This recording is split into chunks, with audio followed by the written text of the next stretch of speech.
So, ESPN staff writer Kyle Bonagura, and I think I said his name actually perfect, Kyle Bonagura, he writes a hit piece on Deion Sanders, right? And I told y'all about ESPN for a minute, like, they don't really get along with Deion Sanders like you thought. When Deion was at JSU, he gave them so much ratings for their weak college game day programs and all that. Man, college game day been trying to do their best to revive that dying brand. You know, the one with the court jester, what's the former football player from Michigan? Charles Woods? Nah, that's not. I forgot the clown don't even matter, man. You feel me? That's how you know I'm gonna go in deep right there, because I lost my train of thoughts to say his name. But game day is a dying program. We seen Lee Corso get exposed by me for saying some tarnished things about the program, coming out the woodwork about it. But now you got this dweeb, the ESPN staff writer, Kyle. He says we're going to give a timeline of the tumultuous season that Deion has had. But then he goes deeper and he makes the report about the offseason. Now, the offseason had many moons. The offseasons that just transpired at Colorado took a lot of hit pieces. So if you're one who don't watch football, you don't pay attention to the whole landscape of college football, meaning what every other team is doing as well, don't just look at one team, then you're going to think it was a failed season as far as the offseason, which is not the case at all, Kyle. Deion Sanders in them Big 12 top transfer portal destination school right there they got a lot of upcoming pieces they had. I mean, we've lost damn near the entire offensive line. And instead of panicking like other coaches do, we used the transfer portal as a friend and got a whole lot of offensive linemen back, bro. And that was a key thing Deion did to save the football team that's not really getting spoken about. I mean, we only had 3 returning linemen come back to the team. Even offensive coordinator Pat Shurmur was like, Deion is damn near like Moses departing the Red Sea, but we're not going deep like that. We don't want to spit blasphemy on scripture. You feel me? With all due respect to every scripture man and woman out there, I'm just making an analogy the way he made it. I exactly know what he means. Because, bro, offensive linemen are the hardest thing to get for any football team, even defensive linemen. These are the prominent positions that don't get spoke about a lot, but we've seen the likes of Trent Williams. We've seen Jordan Seaton. Things are changing for offensive linemen and the defensive linemen, such as your Aaron Donald and the rest. I mean, well, defensive linemen's always got love, but you get what I'm saying? Like, the totality of the love of having a strong offensive line and defensive line is the core intervals to any team. What I've seen is just a change for a team that needs a backup, a team that needs actual starters. They got all that in the portal within another season, bro. I know it gets talked bad about, but here's the thing. If these sport writers don't like Deion using the portal the way he has, why not implement some type of protest that y'all do and complain about it? You know what I mean? Complain about what Deion isn't doing for the team. Complain about what you need him to do and say, get rid of the portal. How about that? Get rid of the portal in all totality if it's bothering you that much with what he's doing. But I want to focus on another thing. I have a few videos coming out today, and a couple is going to be about ESPN. As you see, their writers, bro, go out the way to just tarnish this man's name. Deion ain't no fool, bro. Deion sees the game going on with ESPN. He knows what ESPN trying to bring out the woodwork when it comes to the team of Colorado Buffaloes. He knows ESPN had it in for him since he left JSU and went to Colorado. Because I don't want to call Deion a court jester. He's far from that. I'm trying to find words to be respectful. When he was at JSU, for people like me and you, we had nothing but respect for it. We look at our HBCUs, universities, as great schools, but when Deion was just coaching HBCU school, everybody could get on board with it. No matter the ethnicity, the creed, everybody was on board because it was a melanated thing that stayed in a melanated place, almost like the Negro leagues of, baseball, whatever. It was a beautiful thing until folks seen the talent for real tipping in their waters. So when Deion is now in the waters of the Power Five, a lot of people can't have the same narratives. And some people, including the writers, that narrative helps them eat. It helps them believe in the power that they... I doubt it. I'm not going to go that deep. I doubt it that these writers look at certain groups of people who look like Deion as some buffoons. Or we're in 2024. People can't play that charade anymore. It's just more of...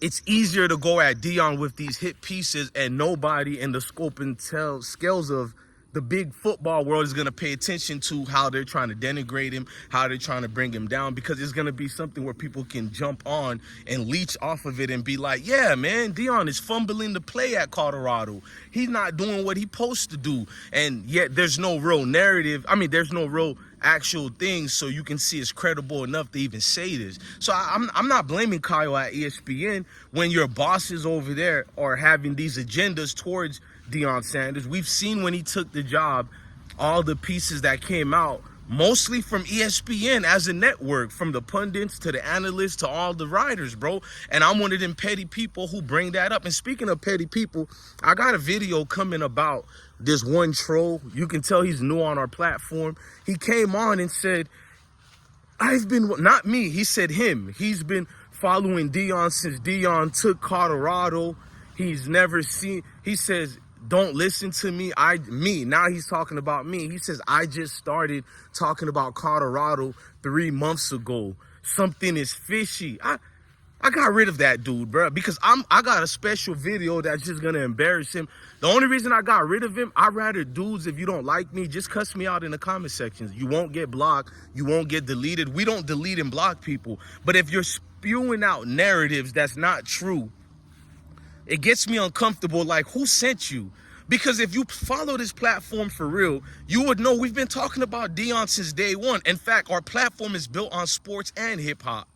Let me reiterate that again. Our platform is built on sports and hip hop, dude. Some of my biggest views come from sports. What's wrong with you, gang? And Deion, all you got to do is put I Smoke Hip Hop Live in the chat. I mean, in the internet search, and you'll see I've been going viral for supporting Deion at JSU and Colorado. Where the hell you been at? We gonna make you a celebrity, though. I promise you, gang. Today, the video is gonna drop, or tomorrow. I don't know which one, because I'm bringing y'all a lot of bangers. I'm about to make 30 videos like we always do. When we take a break, a day's break, because I'm in college, too, if y'all need to know that. I'm in school. So I'm gonna take a day's break. Well, I took the day's break already. We're gonna have 30 videos today. But that dude got to be called out. I got everything, bro, to give you some celebrity status. Just say you're new on our platform and you're intimidated by how strong of a base I've managed, or we've managed to build in our little community here. We don't try to deride nobody. We don't try to join these other people's groups. Nah, we in our own little world over here, and you don't got to be somebody you're not. Or if you want to do that, we still don't care. We don't preach religion over here, even though I talk scripture, but it's not to be judgmental towards anybody. We just here to speak football. That's it. Whatever little weird motive you got, aha, I got you. And then who are you? You've been talking about Deion. Who gives a damn? We don't know you. Ain't nobody came to see you, Otis. Always these weirdos jumping out the woodwork to make something about them, bro. Like, I thought you had something real you busted me for. Like, you feel me? Back in 1996, I had a gum in my mouth and I threw it out the car. I mean, so something like that you want to expose me for? Weirdo, bro. I got you. But nonetheless, man, ESPN, you guys are going to be famous today for more. I'm not dropping the ball as I've been doing over and over again. And here's another thing to you new trolls that we have, because I love the new people we got here. Don't get me twisted. I love the new people we got here, but it's these new trolls who just came yesterday, and it's like, listen, you want to know how long I've been talking about Colorado? Look for some of the most viral Colorado Deion Sanders video, and you'll see it's ours. I don't mean to be flexing right now, but you'll see it's ours. You go put Lee Corso got exposed, or Lee Corso goes off on Deion Sanders. See who got the most views for that, or who was the first to call out Lee Corso. Then everybody copied my little thing, because my thing went 400,000, I think, views. Facts.